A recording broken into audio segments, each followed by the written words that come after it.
Terima kasih Pak Imam dan rekan-rekan TMO, Trimitra Otomasi yang sudah meluangkan waktu untuk membuat acara ini.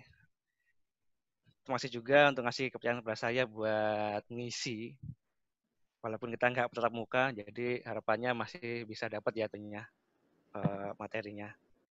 Selamat siang rekan-rekan semua yang sudah join, semoga sehat selalu. Oke, walaupun kita sudah dibatasi, tapi harapannya masih itu ya, masih kreatif untuk berproduksi. Kali ini saya dimandati untuk sharing soal automation. Ya, sebelumnya sih saya kira automation basic ya, cuman nanti sampai ke SCADA. Jadi karena waktunya nggak banyak, jadi ini materi saya super singkat. Semoga dapat. Jadi kalau emang uh, ingin tahu lebih lanjut, nanti bisa diteruskan lewat Pak Imam atau TMO. Oke, perkenalkan yang belum pernah kenal, nama saya Hendra Koirul, panggilannya Hendro. Saya dari Schneider, Pak, dari divisi Industrial Automation. Saya sebagai sistem arsitektur expert atau technical support untuk Industrial Automation. Jadi lingkup tanggung jawab saya semua otomasi di industri, mulai dari PLC, HMI, SCADA, dan di atasnya.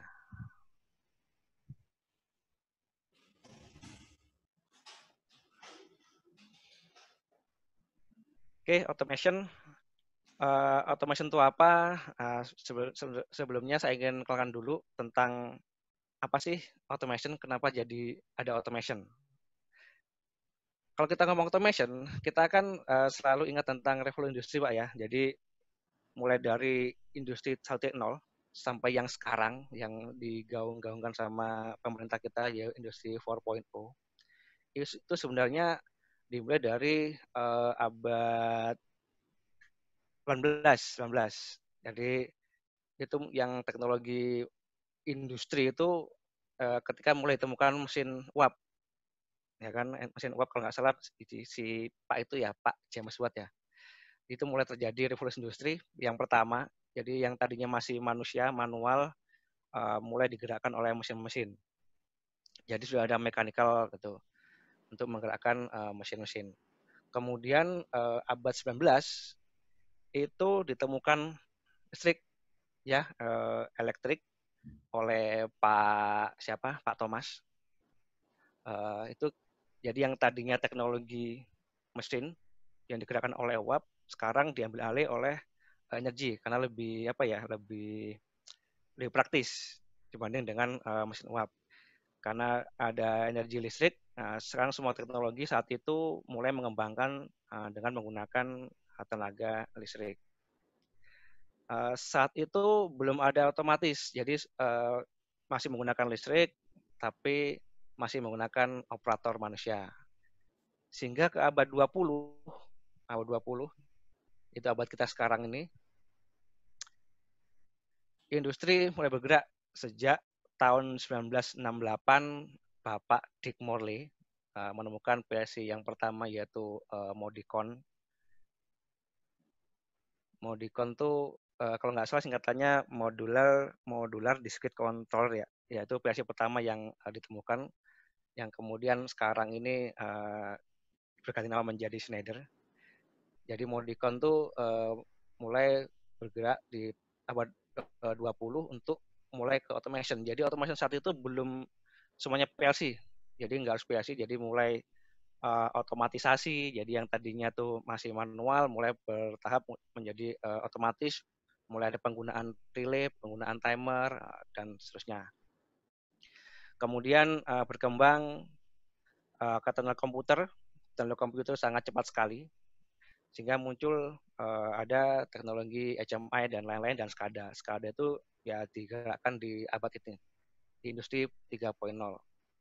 Kemudian setelah semuanya terintegrasi ke komputer, ke sistem monitoring, itu bergerak lagi ke depannya. Jadi ketika sudah banyak data yang dikolek, jadi ketika banyak data yang dikolek, kemudian manusia mulai ingin untuk bisa interaksi dengan antar manusia di belahan dunia lain, kemudian ngambil data dari satu tempat ke tempat lain, sehingga muncul namanya industri 4.0 yang sekarang kita gaungkan.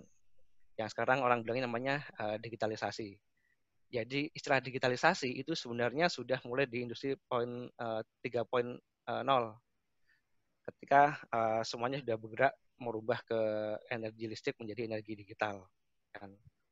Industri 4.0 itu lebih ke cyber, jadi koneksi internet, karena kan saat ini dunia internet itu sudah sangat-sangat berkembang, jadi hampir semuanya sudah terkoneksi. Selain ke kefleksibelannya, tapi dunia internet juga mempunyai ancaman. Itu kenapa industri 4.0 itu kalau nggak diawasi menggunakan teknologi yang benar itu juga berbahaya. Artinya kan kita membuka data ke internet. Oke lah, kita lanjut. Yang 4.0 mungkin nanti sesi berikutnya kita fokus ke otomasi. Jadi otomasi sendiri itu artinya adalah penggunaan dari kontrol sistem yang berbasis komputer, jadi mikrokomputer. Jadi mau itu komputer atau mikrokomputer atau yang sekarang namanya programmable logic controller untuk mengontrol mesin industri dan proses. Jadi digunakan untuk mengontrol mesin dan proses. Jadi kalau mesin dia skala mesin individual, kalau proses skala besar. Jadi ada multi mesin gitu. Untuk mengurangi intervensi manusia, tujuannya apa? Tujuannya lebih ke efisiensi dan safety. Jadi itu ya tujuan utama otomasi itu. Jadi bukan untuk menggantikan manusia menjadi mesin, tapi lebih untuk memanusiakan manusia. Jadi yang tadinya itu oleh operator tuh dianggap berbahaya, kita gantikan menjadi otomasi supaya lebih aman bagi manusia. Itu tujuan otomasi itu. Otomasi sendiri sekarang lebih dikenal dengan kontribusi PLC. Jadi di mana otomasi lebih gampang kita menggunakan PLC. Dia lebih terintegrasi fungsi-fungsinya. Kemudian berkembang lagi ada PLC sama PAC. Apa itu? Kalau PLC itu lebih ke basic. Jadi dahulunya mungkin ada smart relay, itu programmable logic itu ya kontrol ya PLC ya. Jadi dia menggantikan timer sama relay yang besar-besar menjadi lebih compact. Jadi PLC sendiri itu lebih kombinasi tadi timer sama relay, kemudian kita bisa memasukkan semacam sequence. Kemudian berkembang lagi menjadi PAC, yaitu Programmable Automation Controller. Nah ini PAC ini lebih mendekati dengan kecepatan dari komputer. Jadi istilahnya komputer yang mempunyai kapasitas besar, tapi untuk standar industri digunakan untuk mengontrol suatu proses. Nah itu mungkin PAC sama PAC ini hampir sama, cuman skala dari skala kemampuannya aja. Jadi kalau saya bilang PAC itu di bawah 1000, kalau PAC di atas 1000 I/O. Jadi lebih besar untuk proses biasanya. Jadi lebih fleksibel tapi juga mempunyai kekuatan atau kemampuan seperti PC. Secara blok diagram, PLC itu akan butuh namanya otak, ya seperti komputer ya. Dia perlu otak untuk mengolah. Kemudian untuk otomasi, dia pasti memerlukan sensor untuk menggantikan manusia. Yaitu namanya input. Ya kan? Nanti sensornya apa aja. Macam-macam, tergantung kebutuhan. Kemudian akan diolah oleh PLC melalui berbagai macam logic diagram, berbagai macam bahasa pemrograman untuk menggantikan analogi manusia. Jadi cara kerja otak manusia secara sederhana. Hasilnya itu nanti mengeluarkan output sebagai umpan balik. Nah, jadi jika ada kejadian maka ada alarm. Kemudian jika ada alarm maka ada output untuk menutup atau mematikan sesuatu. Itu basicnya dari blok diagram PLC yang dimana itu basic dari automation. Di dalam PLC sendiri secara blok diagramnya itu ada I/O yaitu input circuit macam-macam.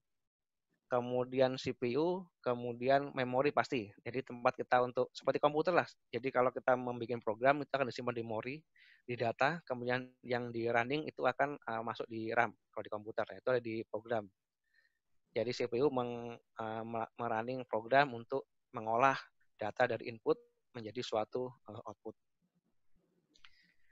PLC ini kalau kita bandingkan dengan hardware itu sangat sangat jauh, jadi lebih efektif. Jadi kalau zaman dulu kita bikin otomasi, jadi otomasi itu menggunakan hardwire yaitu relay timer itu uh, kebanyakan hard wiring, jadi menggunakan wiring seperti ini. Efeknya panel Anda akan sangat besar, ya kan? Jadi ada banyak relay, ada banyak timer supaya dia bisa ada sequence-nya. Dengan menggunakan PLC ini akan lebih efektif, efisien. Jadi dengan satu blok PLC dia sudah punya input, sudah punya output, di dalamnya udah ada bermacam-macam timer dan relay internal untuk menggerakkan. Oke, mau itu motor, mau itu valve, mau itu apalah nyalain lampu dan lain-lain. Kemudian inputan bisa dari sensor atau bisa dari manual push button. Kemudian secara konsep maka ada sinyal-sinyal yang diperlukan. Kemudian juga untuk interface ke manusia, jadi yang dahulunya menggunakan parrot lamp, warna-warni, merah, hijau, kuning, biru, itu berkembang menjadi teknologi HMI yang seperti ini. Jadi ini lebih advance, jadi dia ada sinyal digital, sinyal analog. Jadi yang tadinya tuh manual, cara kita merubahnya, kita harus memikirkan untuk menggantikan yang tadinya manual menjadi electrical atau digital. Yang tadinya tuh valve-nya masih digerakkan oleh orang, manusia, berarti kita perlu menambahkan semacam aktuator. Yang tadinya itu orang menjaga pintu air dengan melihat indikator air itu naik turun, itu digantikan menjadi sensor level. Nah, seperti itulah. Itu menggantikan mata manusia untuk menjadi suatu sinyal yang bisa dibaca oleh PLC. Kemudian indikator itu bisa berupa discrete, jadi hanya lampu, itu juga cukup mudah.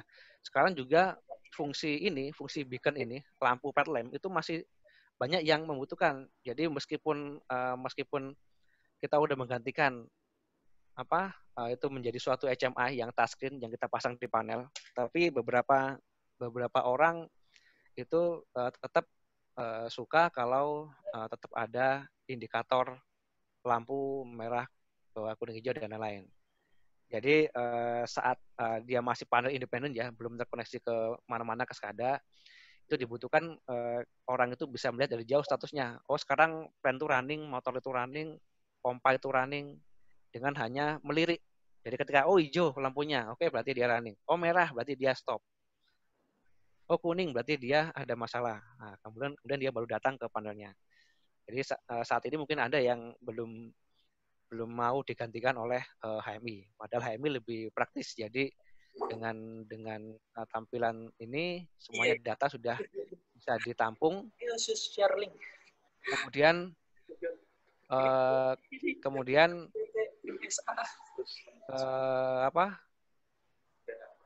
kita bisa melihat historikan. Jadi kita bisa logging data, bisa lihat historinya. Itu ya. Teknologi berikutnya, kita bisa menggantikan hardwire menjadi komunikasi. Ini lebih praktis.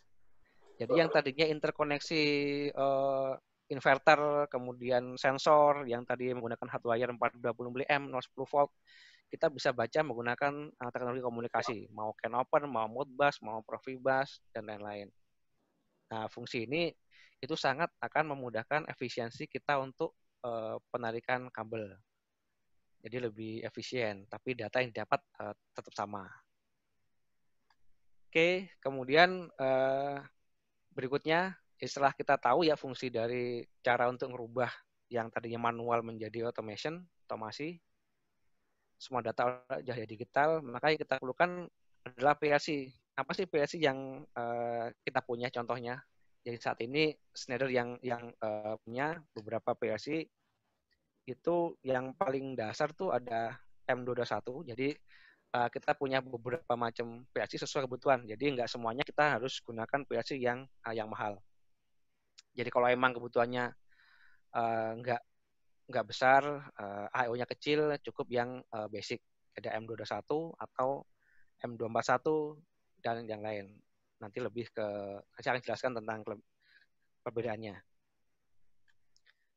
Jadi mulai yang speednya 0,2 mikrosecond, RAM-nya cukup setengah mega mungkin untuk aplikasi basic, atau yang dia bisa lebih cepat punya dual core yaitu 22 nanosecond kecepatannya. Dan RAM-nya lebih besar 64 mega. Jadi ini mesin yang advance.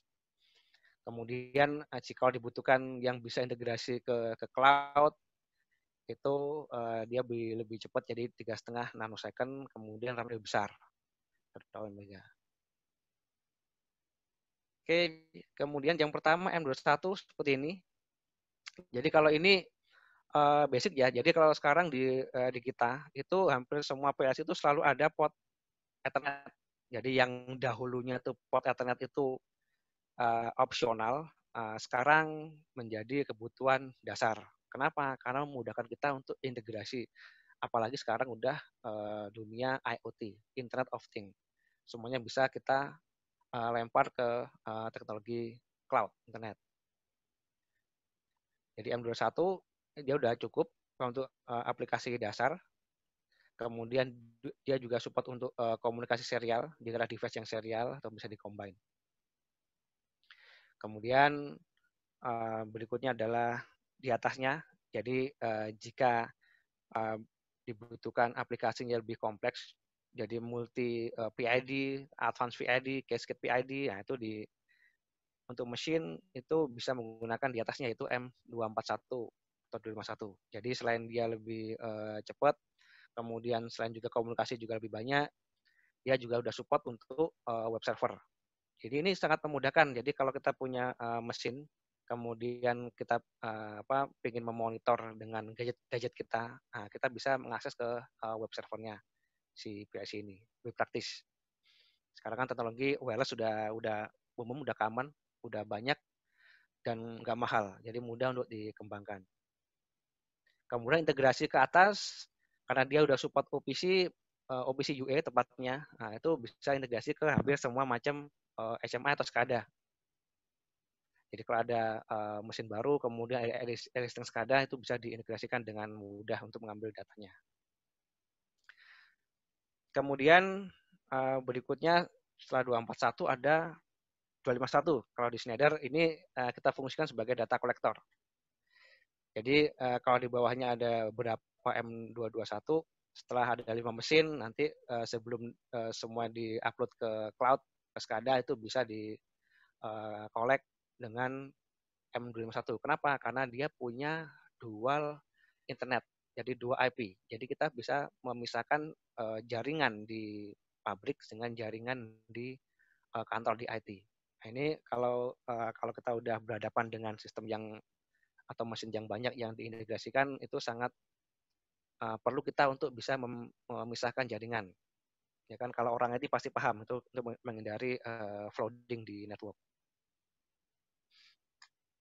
Kemudian yang paling baru, paling mudah PLC kita untuk mesin itu adalah atau small process itu adalah M262. Ya.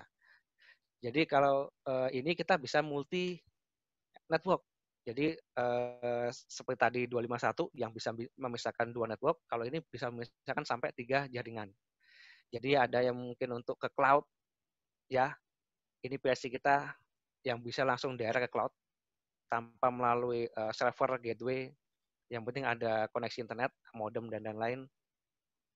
Dia bisa langsung untuk memberikan data, nge-push data ke cloud. Untuk aplikasi apa? Aplikasi semacam cloud monitoring, cloud SCADA, kemudian bahkan untuk aplikasi yang bisa remote maintenance. Nah itu ini aplikasi di atas ini aplikasi yang dipunyai oleh Schneider Electric.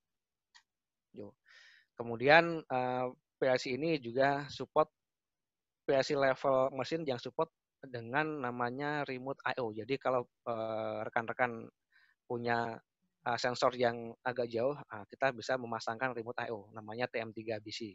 Nah, ini dengan I/O yang sama digunakan, kita pasang di remote. Ini kita bisa integrasikan lewat Ethernet. Ethernet lebih mudah. Kenapa? Karena dia lebih fleksibel. Jadi jikalau kurang jauh, kita bisa convert ke FO. Data yang dibawa lebih besar, 100 Mbps minimal.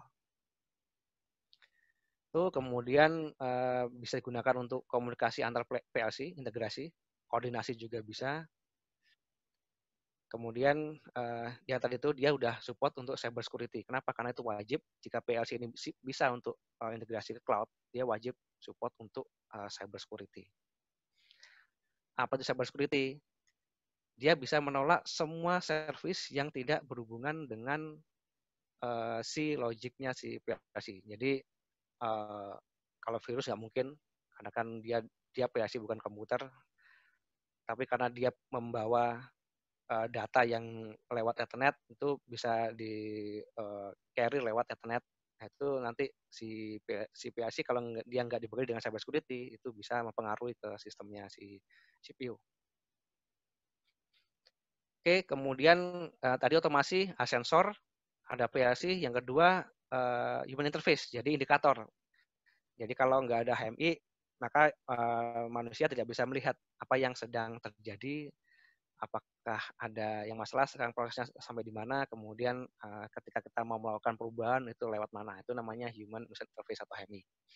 Jadi kalau Schneider HMI di sini itu ya mewakili touchscreen yang dipasang di panel. Jadi yang mulai level basic maupun yang level advance bisa connect ke database. Kemudian yang pertama yang ingin saya kenalkan itu yang pertama yang basic dulu, yaitu basic HMI, di mana yang penting dia bisa membaca data dari PLC, kemudian dia bisa punya tampilan yang bisa cukup mewakili mesin. Jadi udah full color, kemudian dia touchscreen, kemudian dan dia sudah support dengan expansion memory. Jadi kita tahu ya HMI itu pasti terbatas, nggak akan bisa punya memori yang besar. Jadi kemampuan untuk bisa di-expand itu wajib. Jadi HMI GSU ini HMI basic yang dia nggak punya web server, karena orang hanya membutuhkan supaya dia bisa melihat prosesnya. Kemudian dia bisa melakukan setting parameter, merubah parameter, scheduling. Nah, itu cukup menggunakan HMI yang basic. Yang penting dia punya komunikasi Ethernet dan serial seperti ini. Kemudian GXU ada dua macam, yang 10 inci sama dan 7 inci. Kenapa? Karena dua ukuran ini itu yang ukuran yang banyak digunakan di industri. Jadi hanya dua ini. Semuanya sama dibekali dengan serial sama internet. Kemudian spek udah industrial, jadi udah sampai 50 derajat. Kemudian jika rekan-rekan butuh yang lebih advance, artinya kita nggak cuman data itu nggak cuma ditampilin, tapi bisa juga untuk di login, kemudian diambil datanya, dan juga bisa punya web server, artinya kita bisa akses lewat gadget yang lain. Nah, itu kita bisa menggunakan yang advance, mulai dari yang XT6 atau GTO dan GTO. Nah, ini kelebihannya dia punya remote access, kemudian bisa untuk integrasi ke cloud dengan Secure Connect untuk yang tipe GTO. Kemudian untuk yang ST6 kita juga bisa menambahkan fungsi namanya Augmented Operator Advisor. Ini yang sekarang banyak digunakan di industri. Oke, kemudian speknya untuk HMI ini itu pasti di atas yang tadi, yang basic tadi. Jadi memori lebih besar pasti. Kemudian sudah support multi touch. Jadi untuk beberapa ini kita bisa melakukan dia seperti tablet. Jadi bisa swipe, zoom in, zoom out, dan lain-lain. Oke, itu basic HMI. Jadi kalau automation, kita udah punya HMI, kemudian kita mau logging data lebih besar, itu tidak bisa kita lakukan dalam HMI. Pasti HMI itu terbatas. Dia nggak punya database yang bisa integrasi ke enterprise, itu nggak mau. Mau nggak mau kita harus kembangkan dia ke level. Jadi HMI yang advance itu yang bisa kemampuan memori besar, kemudian bisa remote access dan integrasi ke AOA atau dia punya remote menggunakan Connect Advisor, itu kalau kita pakai GTU. Ini ya, yang tadi yang basic, ini yang advance, punya kemampuan lebih. Kemudian ini speknya, jadi yang pasti memori lebih besar. Kemudian beberapa udah support multi touch, jadi kita bisa perlakukan dia seperti tablet, zoom in, zoom out, swipe kiri kanan, atas bawah dan lain-lain. Kemudian jika data tadi itu dirasa kita perlu integrasikan ke yang sistem lebih besar, nah itu HMI tidak akan mampu, maka kita memerlukan namanya SCADA. SCADA itu apa? Supervisory Control dan Data Acquisition. Jadi saat SCADA itu data harus ada terkolek di PLC, kemudian dia punya jaringan, kemudian baru bisa kita integrasikan datanya ke SCADA. Jadi SCADA ini bisa supervisory control atau hanya monitoring. Kemudian datanya itu skalanya real time. Jadi di bawah 1 detik harusnya update-nya. Harapannya dengan SCADA kita bisa mengembangkan data yang tadi itu, yang tadinya kita hanya bisa lihat historicalnya, ini kita bisa logging datanya per detik, kemudian setiap kejadian kita bisa compare dengan alarm dan lain-lain. Nah, SCADA yang di Schneider banyak SCADA, beberapa SCADA. Cuma saat ini yang saya kenalkan itu yang punya kemampuan, dia punya kemampuan basic SCADA. Jadi kemampuan yang harus SCADA punya, yaitu scripting, kemudian security dan lain-lain. Ya kan, security itu wajib, karena kan kalau udah SCADA orang itu yang login harus jelas operator, supervisor, maintenance dan lain-lain. Kemudian library symbol, kemudian animasi database, alarm grafik itu juga wajib ada. Kemudian yang kelebihan di sini dia udah support multitouch kalau itu ya di tasking tadi, kemudian sudah bawaannya OPC. Yaitu sekarang saya rasa OPC itu udah sangat diperlukan, karena kan kalau kita mau integrasi dengan existing, kemudian mau dikembangkan dengan mesin yang udah ada, itu wajib bisa OPC. Nah ini kalau menurut saya ini SCADA dari Schneider yang cukup value, artinya secara investasi itu tidak terlalu besar, tapi fungsinya kita dapat secara advance. Nah, seperti ini. Jadi sekarang teknologi mobile udah banyak, setiap orang, setiap operator itu pasti bawa HP, bawa smartphone. Nah, itu bisa kita manfaatkan untuk kerja. Jadi kita bisa akses SCADA ini lewat mobile. Ini lebih memudahkan fleksibilitas untuk bekerja ya, dan lebih aman.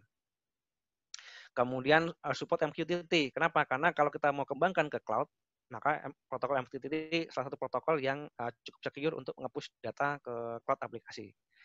Mau dashboard di cloud, mau database di cloud, mau advisor yang fungsinya untuk memberikan saran advice ke kita yang cloud base, itu juga sudah bisa. Salah satunya yang sering dibutuhkan saat ini oleh industri menengah dan kecil itu fungsi untuk aplikasi OI. Nah, ini di SCADA ini sangat yang sederhana fungsinya, tapi sangat bermanfaat. Jadi yang tadinya orang itu masih reporting per jam, mencatat, kemudian dari operator diserahkan ke supervisor merekap, supaya supervisor memberikan rekapan ke manajer untuk dibikin report. Nah, itu dengan ini kita bisa create data reporting secara real time. Fungsi dari salah satu fungsi dari SCADA yaitu UI, selain untuk monitoring dan lain. Kalau monitoring itu pasti, kemudian melihat tren, kemudian historical itu pasti, tapi fungsi saat ini yang dibutuhkan yang secara seiring dengan teknologi atau tren industri 4.0 itu adalah aplikasi OI ini. Oke.